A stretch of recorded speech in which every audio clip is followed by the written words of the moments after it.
Ikaze kuri PQS TV, isoko y'amakuru mu Kinyarwanda, aho tubagezaho amakuru mashyashya abari kuvugwa muri showbiz nyarwanda ku ba star ndetse n'ibindi bintu bigiye bitandukanye by'umwihariko byo mu Rwanda ndetse n'ahandi hirya hose ku isi. Uyu munsi twaba tugiye kubagezaho amakuru, ni amakuru mumaze iminsi cyangwa se mumaze akanya gatonya agiye hanze y'umuhanzi witwa Yampano ari kumwe n'umugore we mu buriri bari gukora ikintu cyitwa sex. Iyo video rero cyangwa se iyo makuru abantu benshi bamaje kuyabona, ni video iri gucicikana ku mbuga nkoranyambaga, iri kubica bigacika, ndetse abantu benshi mu kano ka mwanya bashica ururondogoro bibaza ibi bintu noneho ni ibiki, ese turazibandwa tuzerekeza. Abantu benshi bamaze kugira iyo video muri phone yabo, ndetse uba utayifite ufite WhatsApp waza kunyandikira nkakubwira iyo video ukuntu wayibona, urandika muri comment nawe nyine utubwire uko iyo video wayibona, turahita tuyikugezaho. Abantu benshi muri kano ka mwanya bafite video ya Yampano ari gukora ikintu cyitwa sex. Ni video imara iminota miremire kuko nk'iminota nka 40, bombi n'umugore we mu buriri bwabo bari gukora sex.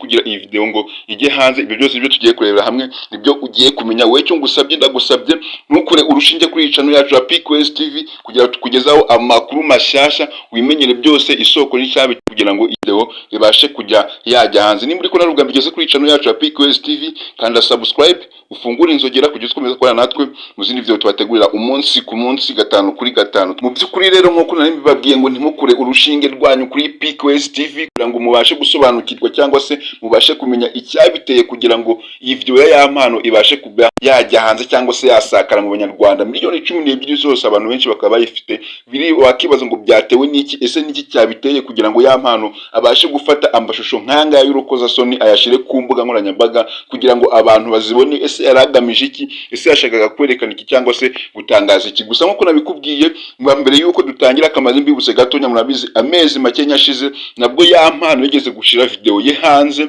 igaragaza nabwo imico mibi bari kumwe n'umugore wiwe. Nabwo n'uyu mugore nabwo yari afite, murabyibuka ashize amezi make cyane, nta mezi menshi ashize.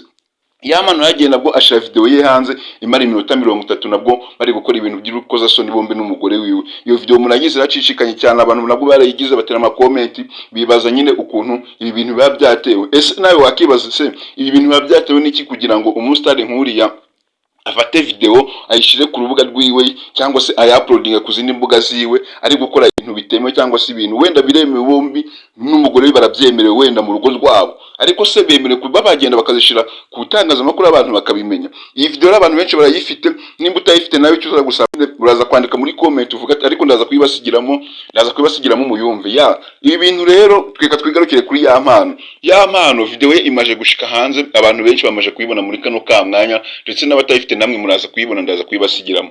Yampano ni video imara iminota 40, ubwo yari ari kumwe n'umugore we mu buriri. Abantu bari kwibaza ati ngo ese Yampano niwe wafashe video yiwe akayifata akayuploadinga ku mbuga ziwe? Ese n'undi muntu waba wafashe video ya Yampano ari kumwe n'umugore wiwe akayuploadinga atabizi? Ariko se wakibaza, ni gute umuntu yaza agafata video nk'izo ngizo z'urukozasoni, umuntu mutabana wenda ngo ni cyawe, ukavuga ati araje gufata, aje mu cyumba cyanyu muri babiri, icyumba cyanyu cy'amabanga, gufashe video ngaragenga ya uploading.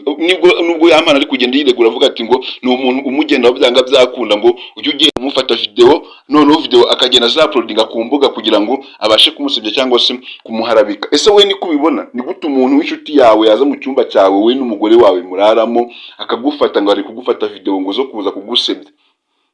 Gusa muri bino bintu nyine abantu bakubije kugenda batera comment bavuga ko byanga byakunda ari Yampano ubwe ugenda ubyikorera, ahubwo muri bwa buryo bwiwe yashakaga nyine kwereka cyangwa se kugaragaza yuko ari gutera akabariro mu rugo rwe cyangwa se n'umugore wiwe, agafata video akayishira mu ntuze nyine, agafata video akavuga ati ngo reka nyishire muri phone, none ndaza kureba uko mba ndi gutera akabariro nimba aba ari sawa cyangwa se uduposition ngiye namfata nimba kuko dukwiye. Muri ubwo buryo rero wenda bishobora kuba byagenda neza cyangwa se bikagenda nabi, hakaba ari nk'umuntu wenda ufata nka phone ya Yampano akaba yayishira muki, akaba yabonamo iyo video akaba yanayisakaza mu by'ukuri. Gusa nanone ku rundi ruhande ntabwo nyine wakemera ko Yampano ashobora kuba yafata video y'urukozasoni cyangwa se kumwe n'umugore we ngo ayishire ku mbuga cyangwa se ngo abashe kuba yayisakaza. Gusa mu yandi makuru nuko nkomeje kumva ko Yampano ngo bikomeje kumugorana ahantu hose ari, ndetse bivugwa ngo nashobora kuba yatangiye kubyinjiramo bitewe nuko kurenga iperereza barebe icyateye iyi video kuba yajya hanze. Kandi ibintu bivugwa yuko ngo nibasanga ari Yampano cyangwa se undi muntu uwo ari we wese waba wayaploadinze agomba guhanwa n'amategeko kandi byemewe. ngira ngo nk'uko mubizi ntago mu Rwanda byemewe kuba wafata video nk'ingi y'urukozasoni cyangwa amafoto yawe y'urukozasoni ukashira ku mbuga nkoranyambaga cyangwa se ukabitangaza mu bantu, nyine ntago biba byemewe. Iyo bagufashe baragufunga kandi banaguhana burundu, nyine byemewe n'amategeko. Na niyo mpamvu RIB rero muri kano kamwanya nawe yahagurutse igiye gukora iperereza ryayo barebe nimba ari ya mpano koko washize iyi video hanze, cyangwa se undi muntu wawe wigizemo uruhare nawe, kugira ngo babashe kuba bamufata nawe babasha kuba bamuta muri yombi. Gusa iyi video ya mpano ikomeje gutangaza abantu benshi cyane, bibaza ese showbiz nyarwanda ubundi ibimeze gute kugira ngo umuntu afate video nk'ingi ayigende ayipublishinge mu bantu bose kugira ngo iyi video itugereho. Abantu benshi bakunda, murabizi mwagiye mubona ba Emeline bafata ama video y'abantu y'urukozasoni bagashira hanze, ibyo mwagiye mubibona, mwagiye mubona abantu ya mpano nabwo bakora izindi video zashize nabwo bakazifata bakazishira hanze. Ese uri kwibaza ubundi baba bagamije iki muri society nyarwanda? Baba bakeneye kubaka iki? Baba bagageneye nyine kugaragaza iki muri rusange? Gusa guys, nawe iyo urebye ubona showbiz nyarwanda yubakiye ku kibona nyine icyo umuntu akora kuko ari cyo yakagombye gukora. Mbega ya mpano, mbega ya mpano, mbega ya mpano, mbega umugore wa ya mpano, mbega umugore wa ya mpano.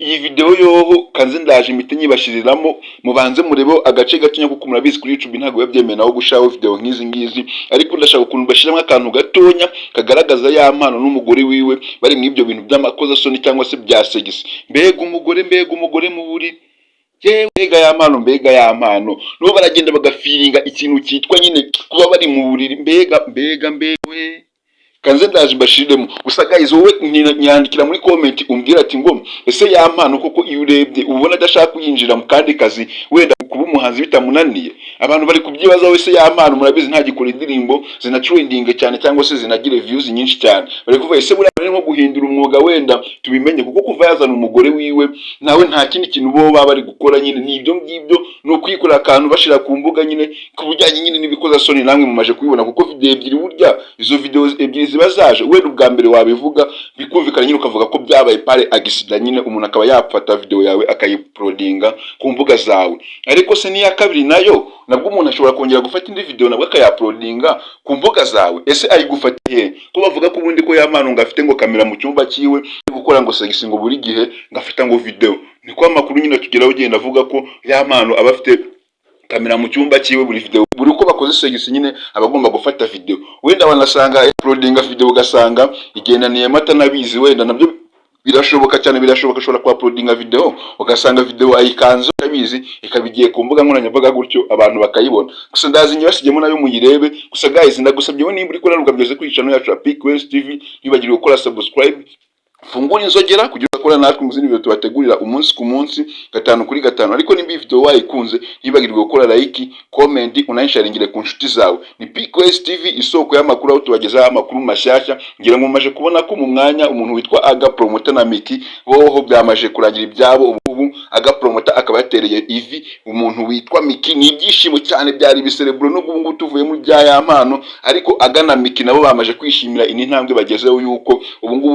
kwambara impeta ndetse bagiye no gutangaza igihe ubukwe bwabo buzabera. Iki kiganiro cyo tuzakibakorera mu minsi iri imbere, cyangwa se ukuntu Miki na Aga Promoter n'amatariki bagiye y'ubukwe bazashiraho y'ubukwe nabyo tuzayabwira mu kiganiro imbere. Ngira ngo mwanabonye ko Emeline Ishanga na ubu ngubu yamaje kubatizwa. Ayo nayo n'andi makuru bari kugenda tugeraho kuri PQS TV by'umwere ku gace gakenya. Ishanga nayo ubu ngubu yamaje kubatizwa, muramuzi wao ndi wigeze kwitera ivide rya Yenikine nawe muramuzi, nawe yamaje kubatizwa. N'andi makuru nabwo tugunda tubagezaho gatanu kuri gatanu, ariko mutwemerere nyine dusoreza ahangaha. Ayo makuru y'uwitwa Aga Promoter na Miki turabagezaho mu gatondo, ndetse na iyangeje naho muzahita muyabona. Sicyo ngusabye, nimba uri kubona iyi video wayikunze ntibagirwe kuyirayikinga, utere comment nawe uko ubyumva, ndetse unayisharingire ku nshuti zawe. Mwibutsa ko iyi ni PQS TV channel yanyu mumaje kumenyera yabagezaho amakuru mashyashya bari kuvugwa mu Rwanda, by'umwihariko avugwa ku basitari cyangwa se no mu bindi bintu bigiye bitandukanye, amatangazo n'ibindi bintu bigiye bitandukanye. Ndagushimiye wafasha kanyu kabana nanjye, by'umwihariko wowe utangiranye kugira iyi video irangiye. Ndabakunda cyane. Ni PQS TV.